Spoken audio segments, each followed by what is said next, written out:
Toss aside the touchy-feely notions of love in business and recognize the real power it holds.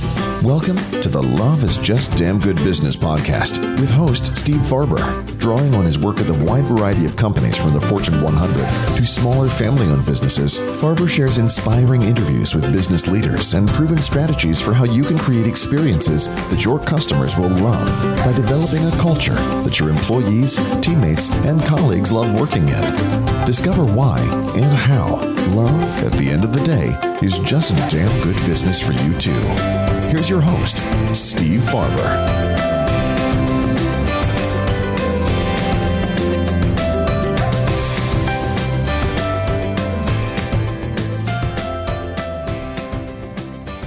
Hi, and welcome to another episode of the Love is Just Damn Good Business podcast. I'm your host, Steve Farber, but I suspect you already knew that. You can watch this interview if you are of a mind to watch podcasts, but you can also listen to it, and you can also read it at stevefarber.com/podcast. You can also subscribe there and leave a kind review if you feel so moved. My guest today is Dr. Bev Kaye, who is, as you will soon hear, let's just say, a kindred spirit on the topic of love and in business. And I'll tell you that more than a kindred spirit, she is a pioneer in this arena. I wrote Love is Just Damn Good Business, came out in 2019. I wrote The Radical Leap in 2004, and this is the first time I talked about love, and that was, LEAP stands for Love, Energy, Audacity, and Proof. Bev's book, Love 'em or Lose 'em, not Love 'em and Lose 'em, that would be the wrong message. Love 'em or Lose 'em is in its 6th edition and came out, the first edition was what year, Bev? 1999. 1999. So she's a pioneer in this whole arena. She is a best-selling author. Love 'em or Lose 'em has sold somewhere around 800,000 copies. I counted each one, and I'm pretty sure that that's pretty good. She is some of her other books. I love some of your titles, Bev. Help Them Grow or Watch Them Go. I love that. Up is Not the Only Way. And the theme, of course, in Bev's work is really all about taking care of your people. So, Bev, we got a lot to talk about. I'm so glad you're here. Welcome to the podcast. You're very much returned, and thank you. And glad to be here with another lover of love. Yeah. So your doctorate is in what?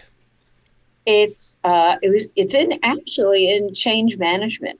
Okay. It was on a fellowship program that crossed at UCLA, that crossed the management school and the ed school. And it was one of those once in a lifetime opportunities to go back on a full fellowship. And it gave me the chance to change my field, which before that I was a college dean, a college administrator in schools that I never could have gotten into. That's one way to get in. One way to get in. That's true. But was always interested in leadership development and organization development and change. So you studied it, and then you ended up carving a career in helping people to apply these ideas, and you've been at that for several decades now. Yeah, for a long time.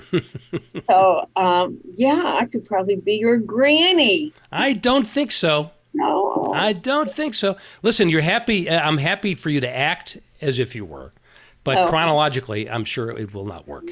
I'd love to hear a little bit about what initially inspired you to start using the L word in a business context. Is the only other, I just had a flashback, and not the great '60s kind of flashback, but a different kind of a flashback.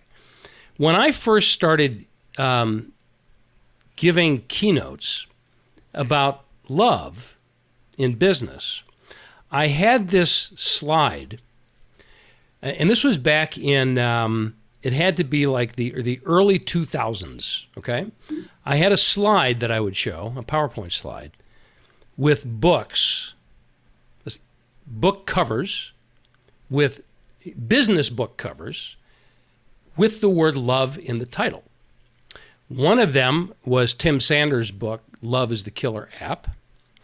So this had, and I think that book came out in 02 or 03. All right, so that's the timeline. And another one of those books was yours. I just completely flashed on it right now in this moment. So my point is that you've been talking about this for a long time, and I hear a lot that, oh, this is, nobody ever talks about this, and I've never seen love in a book title before. I've had people say that to me. I said, well, I have. Yeah. So what was your initial inspiration to start using this language with business people? We did have to fight for it with our publisher, who said, "Are you sure? It's a business book. Right. What manly man is going to walk into the bookstore and go home with a word with love in the title?" And we convinced him because there was no other word that said how many different variations there are on, love your people, notice them, recognize them, reward them, say hello to them, across the board. And in fact, on the back of our book, it says, admit it, you love them, even if you don't use that word. Yeah, beautiful. They are your talented people. And losing them hurts. So you had to convince your publisher. And the way you did that was because, for the very reason that there were no other books using that language, even though it is what it is. Right. And some organizations also said they did not like that word on the cover. So they used the subtitle, Getting Good People to Stay. Right. Or they use something else. I said, it's fine. It's fine. That's right. We don't really care what you call it. Right. Yeah, we don't care what you call it as long as you buy the book. Right. So that is what you had to do, the conversation you had to convince them to let you use the word in the title. But what was the inspiration for it? I mean, what were you, what brought you to that conclusion that was the right word? At that time, 1999, McKinsey had just published their War for Talent. And in it, they said the famous words, people don't leave organizations, they leave managers. Right. And everyone was nodding. It's the manager. But no one was saying to the manager, here's what you can do. Yeah. And it's not so hard. And I had a wonderful co-author, and we wanted to give managers a do book, not a what book. So we wanted every page to give them ideas of what to do to hang on to their talent. And we wrote the book twice, and we were bored silly by it. And so we had the idea of organizing all our data according to the alphabet. And I still remember sitting in a room and pasting the alphabet. We were in a hotel room and seeing what could the A be, what could the B be, and so that's why it says 26 ways to engage and retain the intellectual capital, because you tied it to the alphabet. Right. And we even got the X and the Z and the anyway. And it worked. Yeah. It worked. So you did that originally for your own entertainment, as a way to engage yourself in the writing process. Way to see if we could. Uh-huh. And when we stepped back and we literally had the key word for every letter, we said, now we're going to go convince him that the book is going to be alphabetical. And that we had an easier job doing. Where we had the tougher job was we, of course, turned the book into a training program, a learning effort. And you can't teach 26 chapters in a learning event. So we divided the 26 into 3 clusters. 6 or 7 fit the idea that a talent-focused leader grows their people. So there were a number of chapters related to growing people. A talent-focused leader builds relationships that create loyal employees. So 6 or 7 chapters fit there. And finally, a talent-focused leader builds a culture that people want to come to. Right. And 6 or 7 letters fit there. So when we teach it that way. That Right. makes it more able to digest. Right. As opposed to number Yeah. number 19. Right. Pop quiz, what were the previous 18? Yeah. So I just did a podcast where the podcaster spun a wheel, and the letter of the alphabet the wheel ended up on is what I had to talk about. oh, that's great. I loved it. Yeah, very good. Well, I'm gonna ask you a couple of alphabet related questions here in just a second. But it reminded me when you said you wanted to you write a book about what to do and not just what the philosophy is or concept is. So Bob Nelson's book, 1001 Ways to Reward Employees, I think was his first, and then he had Energize Employees. It's kind of in the same category, but again, he chose not to use the word love, but it is synonymous, right? And I mean, Bob, I've known for a long time, and we tease each other all the time, and yet no, his is about love too, and his latest book is about fun and play. Yeah. And so you didn't have a contest like, how come you only got 26? I got 1001. I gave up. Because there are only 26 letters. That's why. If there were 1001 letters in the alphabet, you'd have 1001. So what is X? X is for explore the generations. It used to be Xers and others, but in this one, we use it for explore the generations because the generational differences has always been a big thing. And how do you hang on to people of the different generations? Of course, the one problem with that is that explore starts with E. I know, but we took liberty. Poetic license. Poetic license, right. Yeah, it's like spelling extreme with X. It's the same kind of thing. You would point that out. I was thinking it was going to be something like, Xerox a note and send it to them. Right. X-ray their heart. Right. So I would love to hear a few more. What are some of the other ideas that you find, now that you've been doing this for several decades, are there some that you see stand out more in terms of people really latching onto and using most readily?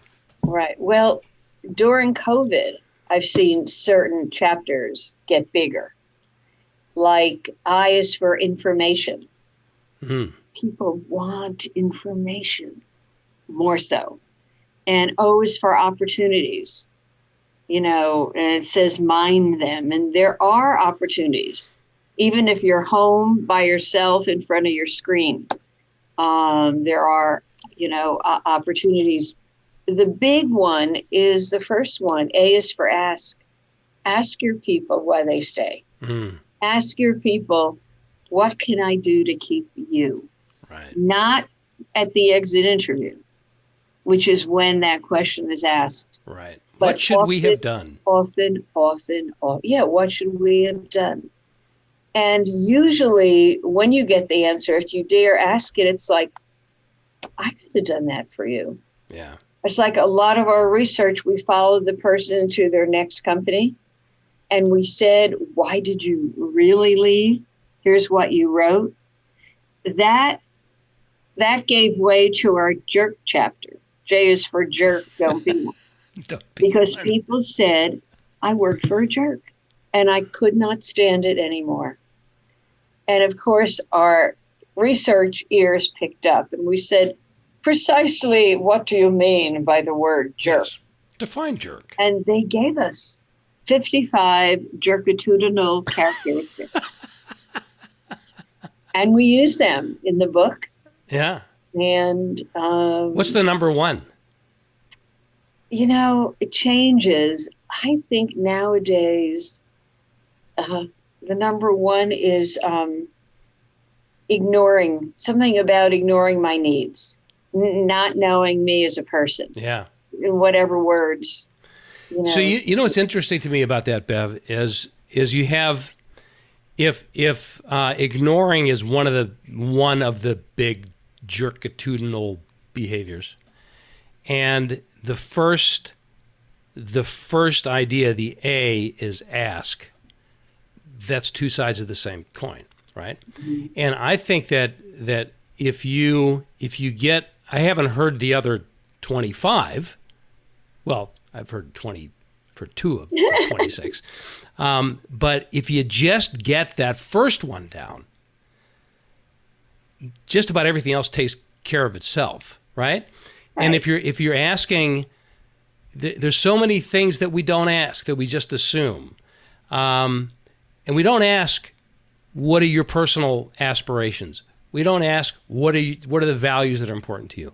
We don't ask what your dog's name is. Right. We don't ask things that reveal who other people are as human beings. One of the companies that I've written about and talked about a lot, they make a habit of asking their employees, what do you need from us? Right. And one of the things they found in the pandemic is a lot of their employees said, well, we need, my kid doesn't have a laptop and they need to go to school at home.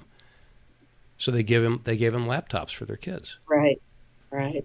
And remember when you said, give me an example of jerk, and I said being ignored. Yeah. It's not asking questions like you just named. Right. So it's like, I see you, there's a person there. Not just a doer of this task. And the other thing about ask is that when we completed the whole grouping into those 3 clusters of the alphabet, there were 4 that we could not put in any one group. And we said, why can't we? And it was because they fit in all of them. There were 4. The first one was ask. Yeah. If you don't ask, you can't do any of the other 25. Right. The second was buck. B stands for buck, meaning do something about it. Buck as in? Buck is in the buck stops with you. Okay, got it. Buck is in, we hate to say this, manager, it's not everything, but it's a lot of stuff. Right. And the fourth is the N is for numbers, run them. If you doubt that this is a costly mess when you lose people, just run the numbers. Yeah, that's right. I think that was 3. I think you. And Z is for zenith. Okay. And zenith is there is no zenith. You'll never get to the zenith. Zenith is never ending. So do this all the time. Right. So see, you could have written it. It's interesting you say that because, I mean, obviously, no, I couldn't have because it's your voice and your perspective, yours and what's your co-author's name again? Sharon Jordan Evans. So yours and Sharon's voice is one of the things that makes it such a compelling book and why it's been so successful. On the other hand, I think that's what makes it powerful is that really anybody could have written it, right? Because it's not like, wow, I never knew that. Never knew that. People like to be asked right. And yet, questions. The incredulousness on faces of managers. Yeah. You mean ask my people why they stay? Yeah. Yeah. Yeah. And if you don't like that wording, we'll give you 20,000 other ways to ask it.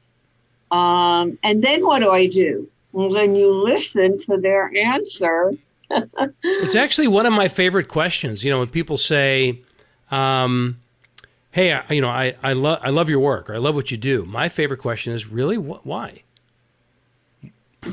I genuinely want to know. Right. I suppose some of it is in the way you ask the question, right? I mean, if you ask like, "Really, why?" That's a totally different question. Right, Kelly. And like when people say to me after a keynote, "Well, that was great," I always say, "What one thing made it great for you?" Yeah. Because that's data that's helpful. And so I'm a big feedback provider. When any of my friends is on a stage and I'm in the audience, I'm writing a mile a minute what they did well. Yeah, that's great. Because frankly, after you've given a speech, that's really all you want to hear at that moment. Right. When the adrenaline's still pumping and you're catching your breath, you don't want to be saying, what, you could have done better. Right. Which is great feedback. I just don't want to hear it like right in that minute. Evaluations anyway. So. Yeah. Right. So read them over the line. Right. So share another with us. What's another? Well, since the other whole half of my business is around career. Yeah. C is for career, but there are many other career ideas stuffed in. So C is for career, E is for enrich, like grow where you're planted. G is for goals, have many of them. So there are a number of chapters that you could say, oh, this is from her career work. And they all are. So from a perspective of a leader or a manager in a company, and I know there are distinctions and we can use them, we can lump them together, but I'm big on lumping. I think managers have to be leaders at times, and leaders have to be managers at times. Yeah, agreed. So, so somebody who's in that combined role, what I infer from what you just said is, let's take career for example. My job is to help be a custodian for their career, right? That's what you're saying. Yeah. Can I be, because if it's, I'm paying attention to my career, of course, but if I want to show you that I love you, I'm going to show interest in your career and help you to develop and grow so that you have the best possible. And maybe the big word you use, I'm going to show interest. Mm-hmm. I'm not going to do your career. I'm not going to plan your career. I don't have the answers, but I can listen and give you support out of my life experience. Sure. And I could give you, there's that O word, opportunities to take on projects, et cetera, at work that are not only going to help us, but help you grow and look great on your CV, your resume. Right. Exactly. And I always say people are either opportunity whiners. Oh, we just reorganized. Darn it. Now I have to meet new people. Or they're opportunity miners. Great, we reorganize. Now I get a chance to meet so-and-so, etc. Right. So it's the proverbial half empty versus half full kind of a thing. Simple and really profound because it's true, right? And it's easy to overlook. And there's the other thing that people whine about occasionally,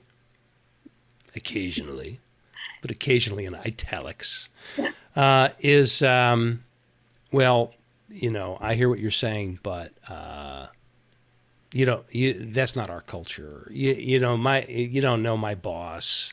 We don't do that around here. Right. And your work is really targeted at the individual in a lot of ways, right? It's interesting. Most of the books, my early books in the 80s were written to HR people. Yeah. Then I realized, well, you can't make much from HR people. So write to managers.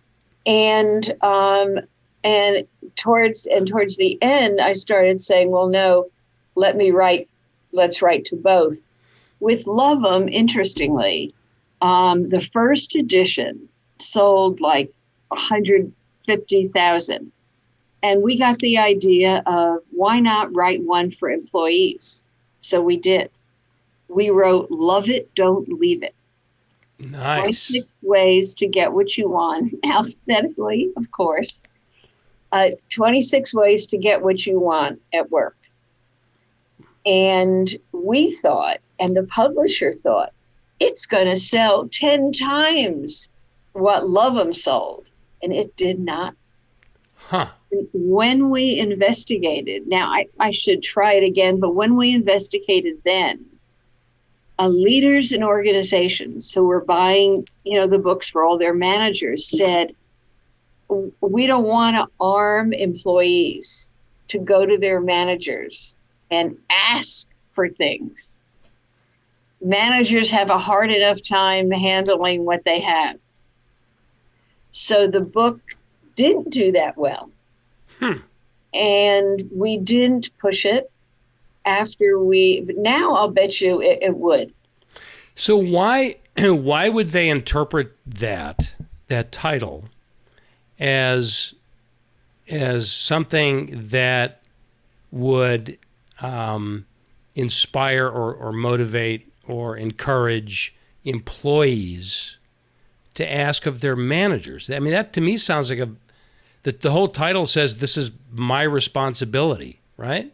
Well, the letter was asked. The first chapter right. was asked. And it was like, ask your manager. Ask in a way that he can do something. And you know what we said to managers? I mentioned the big ask is, what can I do to keep you? And managers would shrink from it. And when we'd say, well, why are you reticent? They'd say, well, what if the employee says more money or that job? And then I'm in worse trouble. Because then what do I do? And we say, well, you move to T in the book, which is truth, tell it. And say, I can't deliver on that. Not now. I'd love to, because boy, I don't want to lose you. But tell me what else really counts for you. Yeah. And I'm going to listen till I hear something I can do something about. Right. So from the love it, don't leave it perspective, what were you encouraging employees to ask of their managers? For everything. No, like in the Enrich chapter, it might say, think about what you most want to learn. And that would help you, would grow you on your current job and grow you for the future. Right. So for you, it is design thinking or whatever. So build a case and go to your manager and show them how design thinking would help in your current job and for the future. Right. And I think that was what, oh my gosh, managers are plagued by requests all the time. Right. And now we're seeing it be less manager, big chief, employee, you're the report to him, whatever. Right. We're seeing it be more like, let's just have a conversation. Yeah, more collaborative on. Right. Yeah, so the common theme that seems to me exists in both of those approaches, one to the management, one to the employee, is one of this is up to me. And that's what I was alluding to a couple of minutes ago. It's not the HR organizational policy approach. It's here's what you can do no matter what. So that whining about, you don't know our culture, you don't know my boss, doesn't matter. These are things you can do regardless of what anybody is or is not doing, right? Right. Exactly. And it comes all the way back to that insight, which we've said a number of ways over the years now. People don't leave their company, they leave their boss. They don't quit the company they work for, they quit the team they're on, they quit that whole thing. Absolutely. That tells us as managers, as leaders, that we have a huge impact on the experience of the people around us. That's right. Even if our so-called, corporate culture is a desert, I can be an oasis. That's right. That's poetry right there. Yeah, very cool. So you mentioned, about some of the differences or some of the things that you're, not necessarily differences, but emphasis that you're hearing in, the days of the pandemic. Is there any particular lesson that you've learned?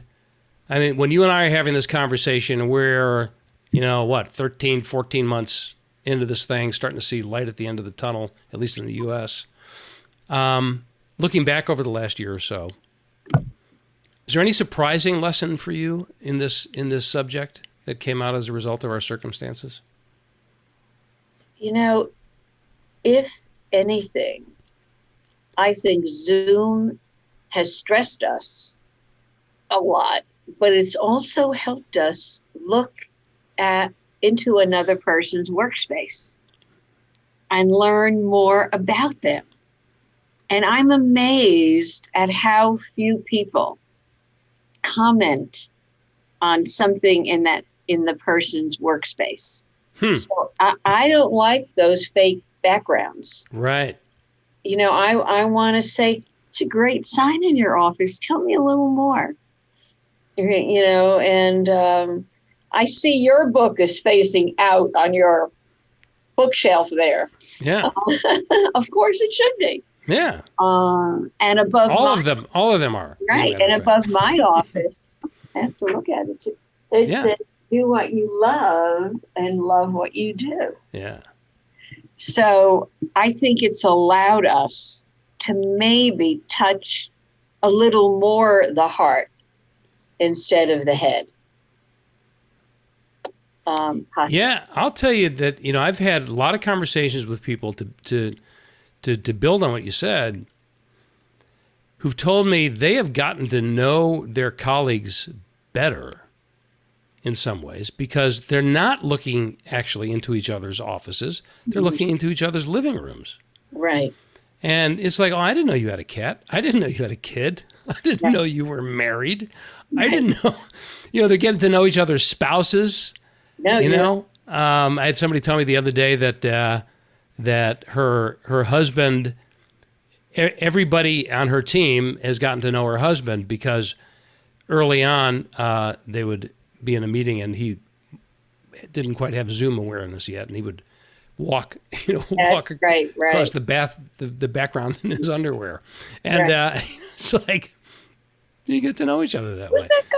Right. I know, but it's an interesting kind of irony, isn't it? That it is. The separation in some cases brings us a little closer. It is, and I find for me the opportunities, like when I'm on with a group of people I don't know, the opportunities that are there from those different people end up giving me 9 more things to do after the call is over. Yeah. So it's there for the grabbing. Yeah. So I'd love to hear a little bit about your experience as a fairly new solopreneur. So can you just tell us the story of your company and what you decided to do with it and where you are now? So I built a company on my career development work because I wrote my doctoral thesis on a systems approach to career development. And that was in the late 70s, early 80s. No one was looking at it. So I think I got into the consulting world, not by choice. So for a career person to say, it just really happened, it's a little bit embarrassing, but it did. And it grew and grew and grew before I really knew all I know now about how do you grow a learning company. And I did that for close to 40 years. And I realized that for me, the fun stuff wasn't in running the company and handling the salespeople and and all of that. The fun was in the inventing and the ideating. And my sore spot is that I ideate too much. Yes, we have a strategy for the company, but Beverly now wants us to look at this. Right. And I was not that good a leader because I always saw other opportunities. And I'll just tell you, because we're on how I went and sold it to two of my employees, went into a year-long horrible depression because my entity was my identity. Right. And I couldn't pull them apart. And the way I got out of it after a year is I went on a vacation with my husband. We went out of the country. The day I got back, a sewer pipe broke above my office and caved in the ceiling. Oh my God. And polluted everything. So I have like 5 offices and a conference room on the first floor of my home, which is wonderful. It also is always calling to me, but only one office got polluted, mine. And every book, every paper, out.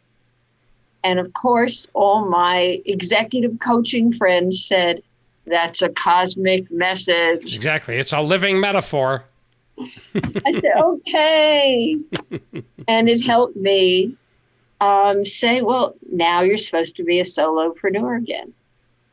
So I love that I work with different people and I schmooze with people like you and try to think of, well, what could we do together? Whereas before I was in kind of a box. Yeah. It's interesting. It's not unusual in our profession for people to have challenges in their own companies that they help other companies overcome. Right? I mean, it's not unusual at all. And I think it's because, I'm sure there are a lot of reasons for it, but for some of us, and I put myself in a similar category to how you described yourself, Bev, the reason, one of the reasons that we're in this work is because we get to communicate ideas, we get to be creative and come up with new things, and it's a different skill set. We can use that talent to help people who have the specific kind of execution skill set to run a business be better at it. But we have a different kind of business to do that. So it's kind of like being in that corporate world, but not of it. Right. And I think that's an advantage. I think that's one of the advantages that folks like us can bring to our clients, because because of the world that we live in and the life that we live and all that, we bring in a fresh perspective, as opposed to just being another corporate person, I guess. Not that there's anything wrong with that. It's just a different perspective. Right. And we don't have to be the smartest person on the block. Thank goodness. Thank goodness is right. Because, with age comes some wisdom. Yeah. And a lot of the wisdom is mistakes we made. For sure. Well, it's like you said a few minutes ago, as a career person, I fell into my career, which kind of made me feel, I felt a little guilty because I'm a career person, Yeah. Well, but your falling into your career gave you wisdom and gave you lessons that you can capture and share with the rest of us, so we can be more intentional about our careers. Right. And that's the beauty of learning from our experience. You just gave me an idea. Excellent. What is it? No, I have to write something about careers in the field of talent development. Yeah. And I just wrote, fall in love with your piece of human capital. Yeah.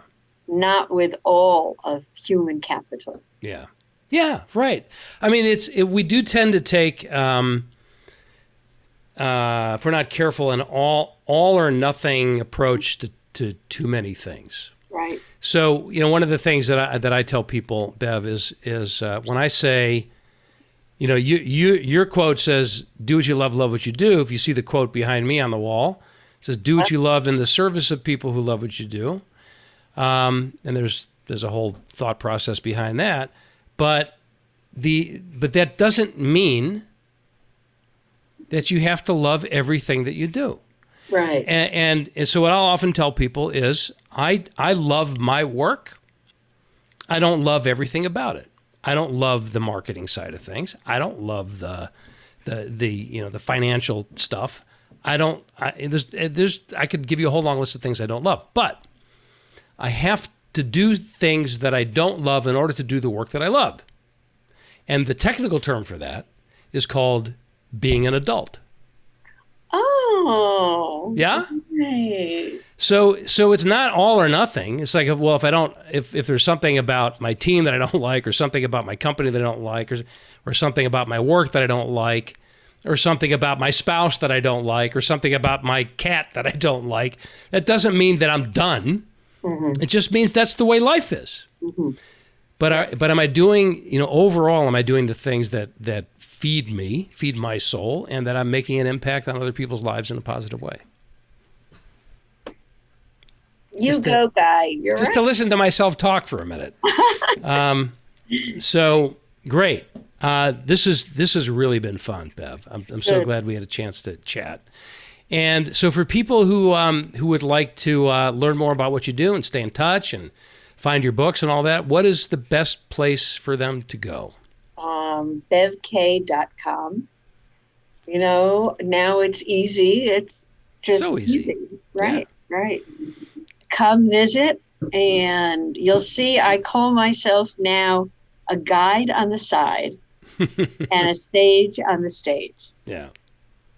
So, and those are really the two halves of what I do. Not a coach, just a guide, pulling out things when they might help, a client. Anyway. Yeah, very good. And of course, we'll put we'll put the links and all that in the notes that go along with the show, and the transcript and all that. But it's been a great pleasure. You and I have a lot of friends in common. We have a whole body of work in common, and now we have faces and voices to attach to the work. So it's been a real pleasure. And for those of you tuning in today, which of course by definition would be those of you who just heard me say that, thanks for doing so. We'll see you again next time. In the meantime, do what you love in the service of people who love what you do. Thank you for listening to another episode of Love is Just Damn Good Business with Steve Farber. Join us again next time, because when customer and employee satisfaction just isn't enough anymore, we are here to back you up with specific ideas to operationalize love to make an enormous difference in your business, personal life, and the world around you. Visit our website at stevefarber.com to leave a review. And don't forget to share the love with your colleagues and friends, because after all, it's just damn good business.